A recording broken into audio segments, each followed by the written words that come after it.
You know, I'll be the first to say it. I'm probably not the first to say it, but I'll be the first to say it. 2023 was a rough year for creatives around the world, really. We saw a massive strike from SAG-AFTRA that I don't think anyone will be surprised to hear more or less accomplished nothing. Like, if you actually sit down and you bother to actually read the terms that they ended up agreeing with when it comes to like AI integration and likeness and whatnot, it's not a good agreement. Like, it's actually genuinely going to be problematic in about 2 years, but I digress. We're not here to talk about that right now. Monopolized film franchises, the like of which were surefire profit machines more than, 2-3 years ago, seem to have their glory days fading in front of them like Spider-Man desperately clutching at the last bit of memory that remains in front of him. All the while, if you were to judge by the average discourse of the terminally online controversy creators of the film industry, you'd be forgiven for thinking that absolutely nothing good came out this year from any major studio on the face of the planet. Which, I mean, look, they did make up the minority of the quote good releases, but it would be asinine to insinuate that they did nothing other than release shit. However, though, aside from some standout examples of piss poor creative quality, 2023 was actually kind of goated for films and creatives alike in a lot of different avenues.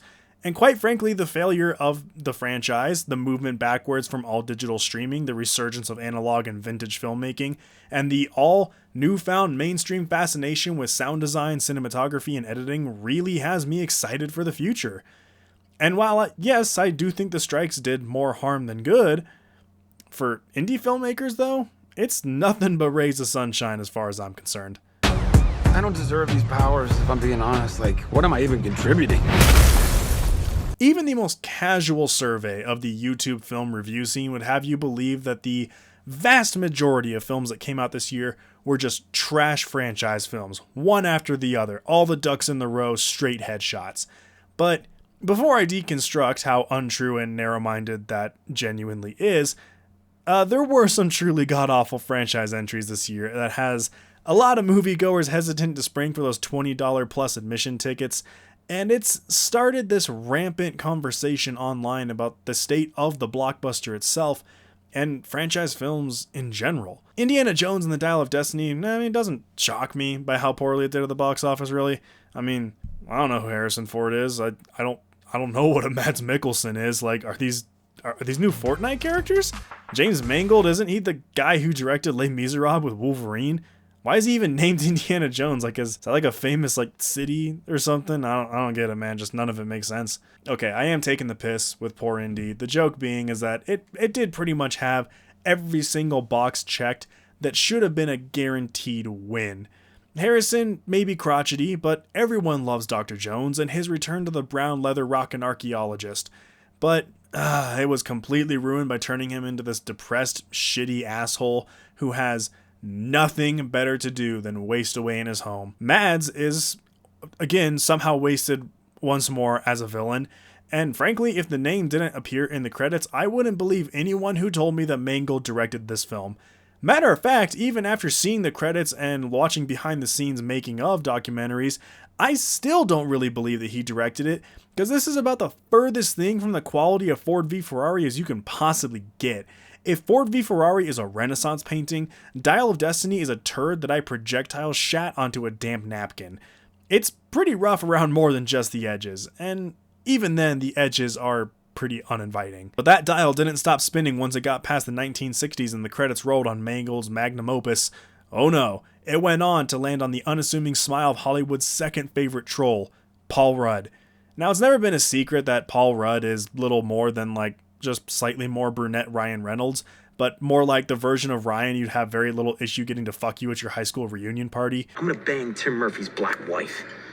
Oh, shit. Yeah. Oh, shit. He's never been a big draw for most people, like he's not a box office ticket seller, and his naturally goofy demeanor lent itself really well to the Ant-Man movies, which were these, fun heist-esque distractions that you didn't really mind slipping a couple dollars to enjoy as a crowd in theaters before promptly forgetting that they ever existed in the first place. But flip me on my side, run a stick of butter through my crack, and fuck my brains out, because mindlessness is the only way you could possibly enjoy Quantumania. I've already done a whole review, so if you want to hear me rant about this for a lot longer than just a couple of minutes, go watch that. But between trying to figure out how much of Majors is actually method acting and how much is just allegations, Paul Rudd managing to seem bored for the first time ever in his career of being in shitty movies, and the atrocious CGI that makes Spy Kids look like Oscar material, in between all those shit stains, there exists a film so utterly inept at everything it tries to do that I laughed harder at its failures than I've laughed at any of Rudd's comedies. Fuck this movie in particular. Wasn't the worst, but it is up there. We also got the Marvels, and aside from Iman Vellani being the coolest thing to happen to Marvel in like 5 years, she couldn't save me from being so bored I yawned myself to sleep. Twice. That's not a joke. It also has to do with the fact that I have a horrible sleep schedule and really bad sleeping habits, but I still fell asleep during this movie, and that didn't happen in any other movie, so whatever.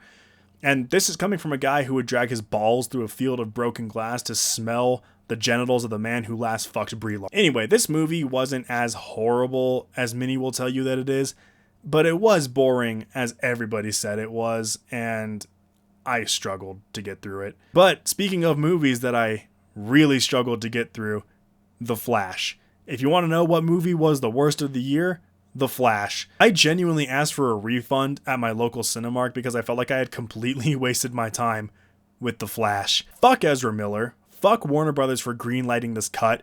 Fuck Andy Muschietti for including Nicolas Cage at the end of this movie. And fuck anyone who showed this at their movie theater. This is a travesty of filmmaking. Shazam! Fury of the Gods exists. It was far less of an insult than The Flash was, but I still feel like I wasted my time and money by seeing it in a theater. And frankly, outside of like one final part where he's fighting like the giant fucking dragon at the end of the movie, I don't really remember any of this. That is how forgettable it was. I don't know if I would say it was as boring as the Marvels. I think I still had more fun seeing it. That doesn't say very much though. The bar is pretty low. Speaking of pretty low though, Transformers Rise of the Beasts made me envious of Kurt Cobain's roof. Oh shit. Yeah. Oh shit. I genuinely do not know how people were praising this film as being like the best of the franchise since the first movie, as that implies that the first movie was literally anything more than a glorified made-for-TV commercial spot to sell Hasbro toys and remind you of nostalgia in order to mask the fact that it was a shit movie. And speaking of rose-colored glasses, in order to mask the fact that all you did was consume a whole bunch of consumerist bullshit while all of you clambered onto the internet to claim that the critics got it wrong, let's talk about my next section. The cat box! Oh my... I'm sorry. 2023 may have been a banner year for indie filmmakers and a stark reminder of the term franchise fatigue, but far more insulting than that is how the highest grossing movie of the year was this one fat little Italian plumber who cleverly disguised himself as an average white dude and sold so many movie tickets he's now wanted for theft in the Western Hemisphere. Matter of fact, there's a rumor around that he wasn't working alone. Some dumbass kid with a PlayStation, a Nissan GTR, a bunch of animatronics that only want your cum and nothing else, as well as a mermaid. It's a veritable Ocean's 11 of fucking idiots. Look, it's fine if you enjoyed the Mario movie. It's also fine to enjoy something and acknowledge that it's a little bit of a shitty movie. Because seriously, it is a shitty movie, and I am somebody who has defended some fucking shitty movies, but I can still acknowledge they were shitty movies. The acting is so phoned in. I'm pretty positive that everyone but Charlie Day literally just set up a screen in fucking soundproof like wall in their rooms in their multi-million-dollar mansions and proceeded to just read their lines with all the emotion of an actual carrot. The story is so half-baked it gave me salmonella poisoning and left me with the aching feeling of, oh god, I might actually die from this. I fucking know it's the Mario Brothers. I know it's a movie based on the game franchise, and the games aren't exactly Remedy or Naughty Dog developed character pieces about the duality of man and their innermost morality. That doesn't mean the movie had to put the same amount of creative storytelling effort as the average film student who receives baseless praise for making yet another LGBT short drama. Yes, I'm ranting a little bit because that is all I fucking saw at my film school. The Mario movie was a cash grab of the highest order with all the effort going into animating Peach's hair. It's mid at its best and dog shit at its worst. And for the majority of it, it's at its worst. Stop pretending that a few redeeming qualities and an unhealthy heaping of nostalgia is justifiable disguise for a lack of effort. But what about when effort is still seen through the apparent attempt to do anything other than monetize? What do we say when there's still some sort of creative effort behind the cameras, the sound design, the directing, the acting, the set? Gran Turismo, the only commercial tie-in game movie this year that felt like it had some amount of care put into it, aside from the blatant attempts at scrounging through your wallet and ignoring the expired condom to wrestle away the few spare dollars you had left. Neil Blomkamp's visceral and vivid action expertise makes the car racing scenes in this movie hit more with the gradual intensity of a fucking horror movie as opposed to a racing one.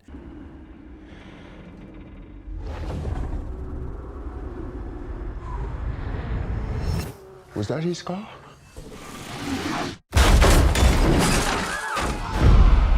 Helped along by a strangely charismatic Orlando Bloom and David Harbour, it's better than it had any right to be, but it still falls apart under the weight of a short runtime, too little nuance placed onto the family drama, so it comes across more as like a Hallmark movie with just a little bit more grit to it than what it really had the potential to genuinely be. And the fact that this film really wants you to buy a Sony PlayStation, which so help me God, man, if I end up having these same complaints about the upcoming Ghost of Tsushima movie, I'm gonna ugly cry on camera. No matter how ugly I look when crying though, and no matter how ugly I look on camera, it won't make me any uglier than the shitty Five Nights at Freddy's movie. To reference back to my earlier point about the Mario movie, you are allowed to like this movie. No one is telling you you can't. You are allowed to see the connective tissue rewarding your knowledge of the lore. You're allowed to praise the reliance on practical effects with the animatronics. Lord knows I did. You can like Josh Hutcherson. But that doesn't mean you have to gaslight yourself and others into having to agree with you, or gaslighting yourself into others into believing those outlying factors contribute to an overall better product. This movie is a clown act from the very beginning to the very end. It's bland, ugly to look at, has very little narrative nuance, too short of a runtime, and so reliant on the games that it fails to stand on its own 2 feet. Stop pretending that a reliance on an established source material is the end-all be-all to an individual art's property of quality. Even the most revered paintings adhere to some semblance of reality and inspiration that you could draw a direct line to. The difference is the community around this film will have you believe it's like a 7 or an 8 out of 10 movie if you know the lore. But I know the lore. And this movie sucks. Man, speaking of suck, the little And he never doubts that he is loved. And he never lets anyone tell him that he doesn't belong there.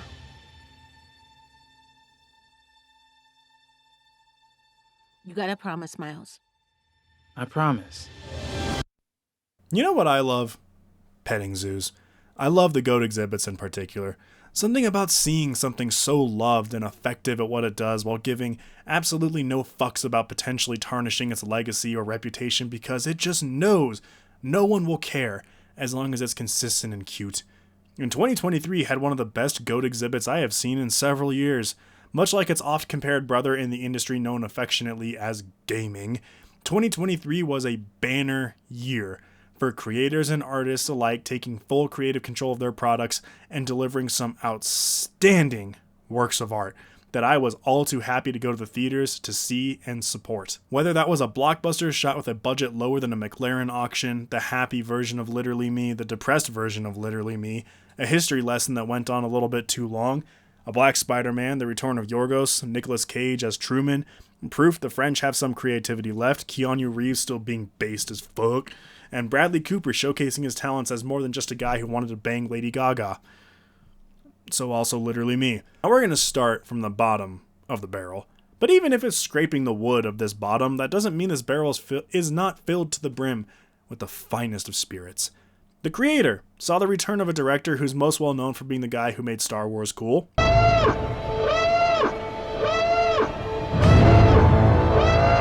What will you do when they catch you?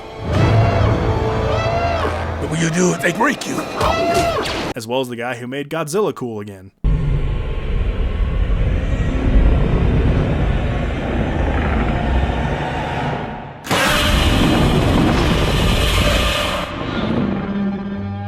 Now this time around, he doubled down on that concept and executed it again and made sci-fi cool again. The creator is gorgeous, well scored, mostly well paced, visceral, and at times even jaw-dropping. though it is ultimately let down by some really weak writing, especially in the early chapter, mediocre acting, especially in some of the supporting actors, and supporting characters that are woefully underutilized and come off as borderline unfinished. Even with those complaints though, this movie got so much right while doing so with a fraction of the budget that Warner and Disney gave their flagship attractions. It just sucks ass to see that it barely made that budget back, which means that after marketing, it was probably a loss for everybody involved. But hey, budgetary losses were not a problem for that chick in Once Upon a Time from Hollywood. I'm probably going to cut that. It was more than enough, it turns out. While there's certainly a conversation to be had about the film's narrative themes and how it chose to deliver those messages with all the subtlety of somebody massaging a steak with a sledgehammer, I personally never felt it to be anything more than a satire that just desperately wanted to be clever, but ultimately failed to really execute on that cleverness in a way that it so desperately needed to. Frankly, Barbie just kind of made me think that they really wanted to be the live action variant of the Lego movie, but where that movie succeeded in its underappreciated narrative takedown of corporatization of art and the importance of imagination, Barbie just sort of repeated that joke, but nobody in my theater really chuckled at it when it was trying to deliver that particular punchline. They laughed at plenty of other moments, but nonetheless, if only for the technical side of things, this movie was a rousing masterpiece of design and execution. Plus, it has a jacked version of myself in one of the leading roles, and I had no idea that I had such a good voice. But sometimes, you really gotta wonder if that voice should have just kept its fucking mouth shut and said absolutely nothing at all. Such is the case with the story of the atomic bomb and its overseer, Robert Oppenheimer. Christopher Nolan really just said, I want to make a biopic that feels more akin to a horror movie, and delivered on it with his signature style of palpable tension, while combining it with something that most of his detractors would point to as an issue with most of his other films. Good writing. Oppenheimer succeeds as not just a technical showcase of the highest order, which it absolutely is, but also as a compelling dialogue-driven chess game between two incredible actors at the top of their game. Cillian Murphy and Robert Downey Jr. going head-to-head with each other, and they both deliver exceptional performances that will absolutely be frontrunners at the 2023 Academy Awards. Awards. And let's be honest, Hoytema has practically no competition in the cinematography space for this year, but if by some horrid, tragic miracle he doesn't win, I will put a pipe bomb. Which is weird that I say things like that, because we also got a film from Martin Scorsese, and you'd think that he'd be the front runner for every Academy Award. I fucked it up again.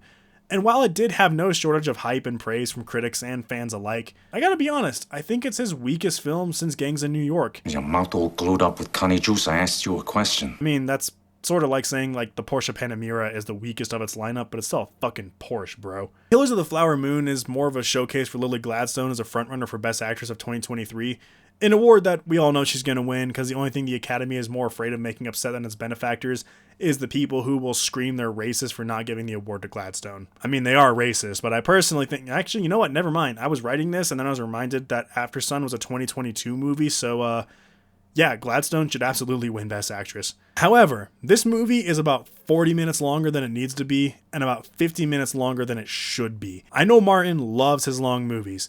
I know he shoots so much coverage. I know his crew and cast are insanely committed, and I love long movies. Watching films like The Batman, A Hidden Life, or even Martin's own Silence back in the day, all I wanted was more. But they had one thing that Killers of the Flower Moon does not. Good pacing. This movie grinds to a fucking halt in the middle, and then picks up crazy fast in the third act, before slowing to another halt and what could be best described as a fourth act that just shouldn't exist. But existence is what we make of it, and this is my weakest segue of the lot. And the masterminds behind Across the Spiderverse may very well have showcased just how incredible of a time it is to be alive. Across the Spiderverse was such a complete feeling film that when that ending finally rolled in, the entire theater I was sitting in erupted into a combination of whats and holy shits and stunned silences that I haven't seen nor experienced such a tangible energy from since the events of the MCU's Infinity War ending. But it's not just that it was a good ending preceding a somewhat good movie.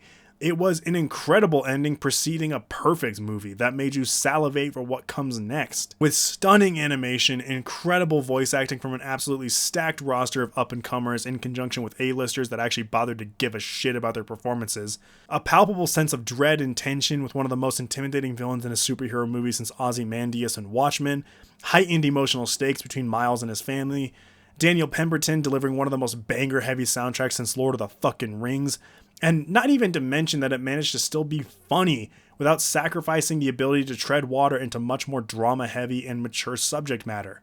This is the poster child for phrases like animation is not just for kids, or a kid's movie does not have to exclude itself from quality, which isn't to say that Across the Spider-Verse is really a kid's movie, because it isn't.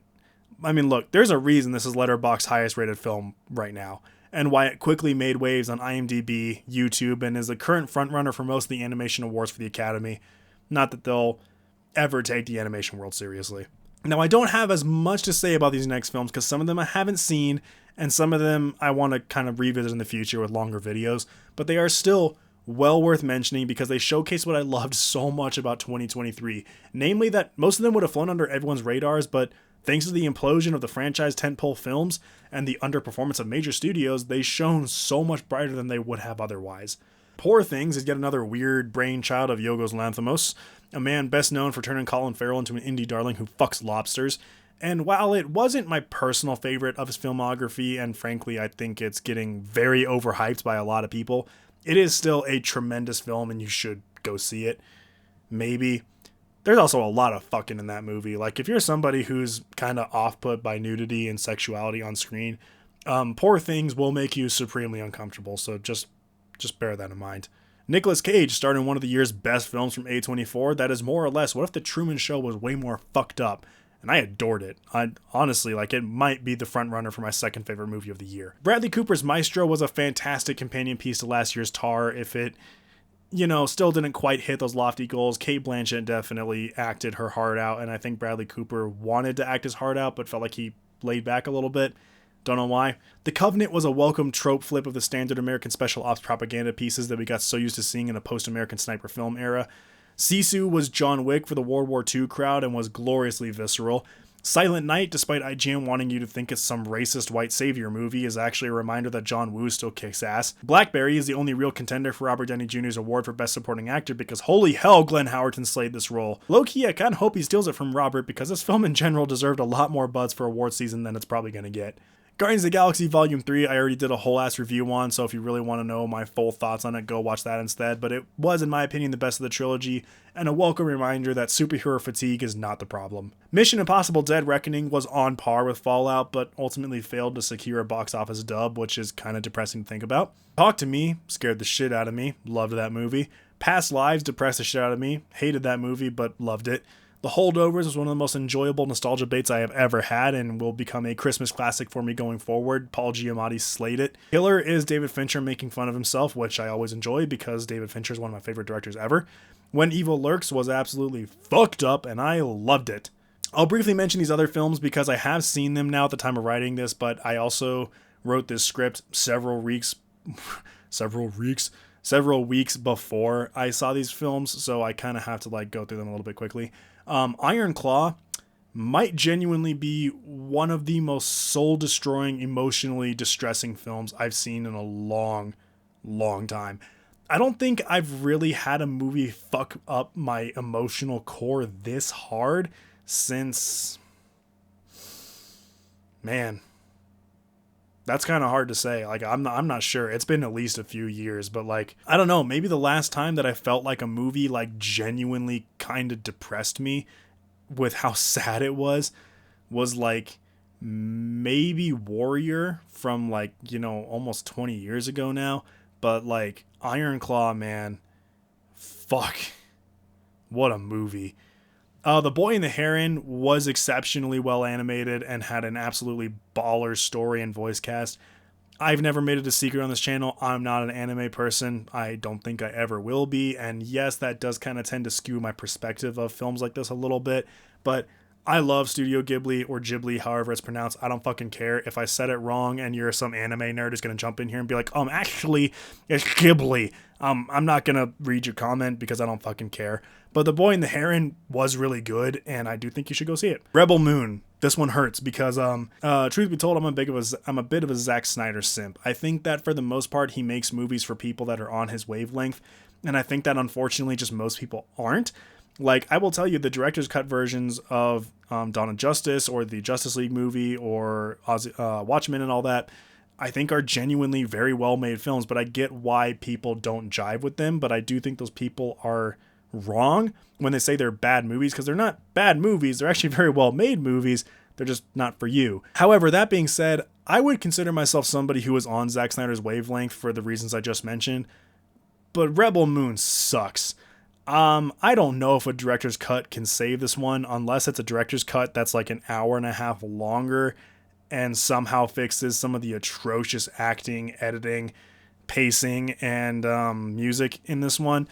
I wanted to love this. I was so ready for an original sci-fi universe from Zack Snyder, who, had a rejected Star Wars project. But man, unless the second movie is real good, or unless the director's cut is a fucking banger, this is not it, bro. This is just not it. Godzilla -1 was incredible. I did not like it as much as the 2014 Godzilla, which I know is like blasphemy to those fans and is like blasphemy to people in general. I think the 2014 one is vastly underappreciated. But I did still love this movie. I think that it really brought the story back to Godzilla. It really made me care about all the characters involved. And it's definitely a frontrunner for me as the best one they've ever made. It's incredible.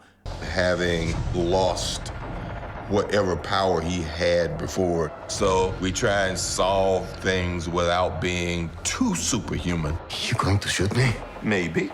Now look, I know this 20+ minute tirade probably convinced absolutely no one of my opinions, nor the staunch stance on whether or not this was actually a goated year for filmmakers and filmmaking as a whole. I mean, we did get robbed of Dune Part 2, so frankly the SAG strikers can go fuck themselves for that one.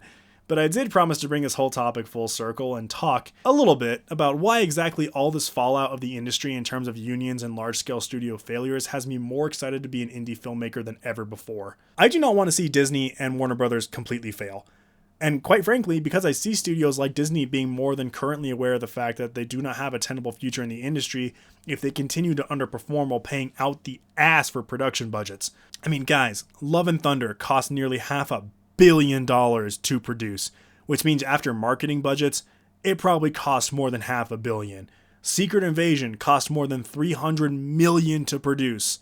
The Flash was a nearly $400 million loss for Warner Brothers. I mean, Warner Brothers in general canned so many projects, they're probably operating in the red when it comes to their film studios. What is the upside exactly then? All I did was just spew storm clouds. I mean, it seems that Disney is already starting to learn something from this. They're reshooting massive projects like Daredevil Born Again with new writers and showrunners with, actual careers instead of relying on people with social media followings. They also drastically reduced Blade's production budget to be closer to 90 mil. And basically told the crew to fucking figure it out. And allegedly, they gave the director a lot more creative freedom in order to really make the film what it should be. And it is going to be getting an R rating, which is dope. At the same time, though, Bob Iger, who loves the spotlight almost as much as he loves eating his own asshole, suggests that Marvel's issue is that they don't have more executives present on film shoots, which is so stupid that I feel like I lost 20 IQ points just reading the headline on IGN about it. And like it or not, guys, WB canning films like Batgirl as a showcase that they understand the metric that needs to shift. Although they still released Aquaman despite massive budgetary overrun issues, and they still released The Flash despite the same issues. So I don't really know if they understand what cuts mean. I mean, look, man, Tom Cruise can go fuck himself for suggesting that The Flash was going to be a banger anyway. That shit is moronic on an entirely different level. But what 2023 showcased, more so than anything else, was that the indie film scene is alive and well. We already saw signs of it at the tail end of 2022, and the whole of 2023 just showed that we don't need AAA studios to deliver compelling stories with incredible technical showcases. There was so much talent on display. Even with films that weren't much more than a cash-in on popular at the time genres like Sisu capitalizing on the release of John Wick 4, but you still had your dose of the weird and wacky like Poor Things, Asteroid City, and When Evil Lurks. There was so much goodness to come out of the 2023 film scene. It all got trampled under the heel of content creators screaming at their audiences about how much the franchise films this year sucked, as if blissfully unaware of the fact that they're literal living proof that these films will continue to be profitable and that they're part of the problem. But if you've seen some of my other reviews and videos, you'd be forgiven for thinking that what I just said is more than a little hypocritical.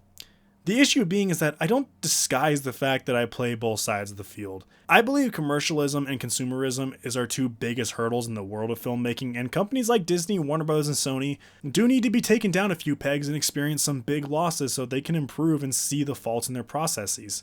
I do believe and will say to anyone that will listen that TikTok and Instagram have completely ruined people's abilities to enjoy films longer than 90 minutes, and that social media in general is more akin to a mental illness than a tool which can be used for a variety of black and white motivational processes itself. It's completely ruined people's perceptions of themselves and others, their thought processes, their attention spans, their morality, and once again it's proof that no matter how good a year is, social media will just tell you this year all it had to offer was a series of guys from Fortnite and failures from Marvel and Warner Brothers. And that's just so far from the truth that it hurts my heart a little bit to read and see. Was 2023 the best year in filmmaking history? Hell no. But it was incredible. And certainly it was laden with landmines that were obvious to most, but I wouldn't trade it for anything else. It was a good year in film. Oh, and the best overall was Across the Spiderverse. That's not even a joke. The worst was The Flash. And you know that's not a joke. Now get out of here.